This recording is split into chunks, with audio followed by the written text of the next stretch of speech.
Salut tout le monde, ici Adrian Mercier. Bienvenue sur ma chaîne, dédiée à notre belle planète et aux enjeux de l'écologie. Si vous voulez en apprendre plus sur comment protéger notre environnement et adopter des gestes éco-responsables, pensez à vous abonner pour rester informé. Prêts à explorer ensemble? C'est parti. Bonjour à tous. Dans cette vidéo, je vais vous parler d'une découverte fascinante, la reconstitution du génome du rhinocéros laineux à partir de crottes de hyène. Oui, vous avez bien entendu. Nous allons explorer comment les scientifiques ont réussi à extraire des informations génétiques précieuses de ces excréments pour mieux comprendre cette espèce emblématique qui a disparu.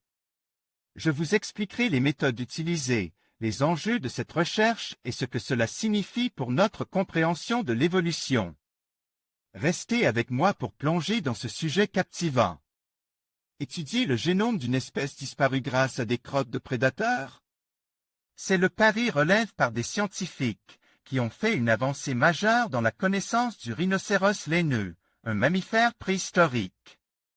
Les progrès de la science empruntent parfois des chemins obscurs, comme nous le prouve la découverte des ADN de rhinocéros laineux européens dans les crottes fossilisées, ou coprolites, de hyènes des cavernes. Une trouvaille qui a permis aux chercheurs de l'Université de Constance, en Allemagne, de reconstituer le génome mitochondrial de cette espèce, disparue il y a environ 10 000 ans dans des circonstances encore mystérieuses. Le génome mitochondrial n'est transmis que par la mère et permet de remonter le fil génétique jusqu'à l'origine des espèces. Une avancée scientifique majeure. Cette découverte majeure, faite par hasard alors que les scientifiques cherchaient à identifier l'ADN de plantes, devrait venir éclairer les origines de la scission des rhinocéros laineux en deux groupes, européens et sibériens. Elle est d'autant plus exceptionnelle que c'est la première fois que les scientifiques se trouvent face à un génome provenant du groupe européen. En cause, les températures plus élevées en Europe que dans le permafrost sibérien, qui dégradent davantage l'ADN. À cela s'ajoute la prouesse technique, pour différencier le matériel génétique du rhinocéros laineux de celui de la hyène qui l'a mangé et de tout ce qui se trouvait dans l'estomac de celle-ci. Les scientifiques ont utilisé, entre autres, un séquenceur d'ADN. L'extrait qu'ils ont pu isoler était dégradé. Ils l'ont comparé à d'autres génomes modernes et anciens afin de le restaurer. Le rhinocéros laineux était un herbivore, adapté au froid, vivant en Europe et en Sibérie.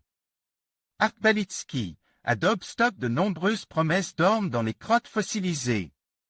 Leur analyse, publiée dans la revue Biology Letters, révélait que les rhinocéros laineux se seraient séparés en deux groupes il y a 450 000 ans. Outre cette avancée, nos deux crottes, datées du Paléolithique moyen, entre 300 000 et 30 000 ans avant notre ère, contiennent une myriade d'autres ressources qui pourraient éclairer l'environnement dans lequel vivaient les Néandertaliens de la région. Si les chercheurs se montrent prudents dans leurs conclusions, rappelant qu'il s'agit d'un échantillon isole, leurs résultats suggèrent tout de même qu'une mine d'informations pourrait se cacher dans les coprolites, jusque-là laissées de côté par la science. En conclusion, la reconstitution du génome du rhinocéros laineux à partir des crottes de hyène illustre de manière fascinante les avancées de la science moderne et notre capacité à percer les mystères du passé. Cette découverte non seulement enrichit notre compréhension de l'évolution de ces majestueux animaux, mais ouvre également la voie à de nouvelles recherches sur la biodiversité et la conservation. En utilisant des méthodes innovantes, nous pouvons mieux appréhender les écosystèmes anciens et, espérons-le, préserver ceux qui nous restent aujourd'hui. Merci de nous avoir suivis dans cette exploration captivante.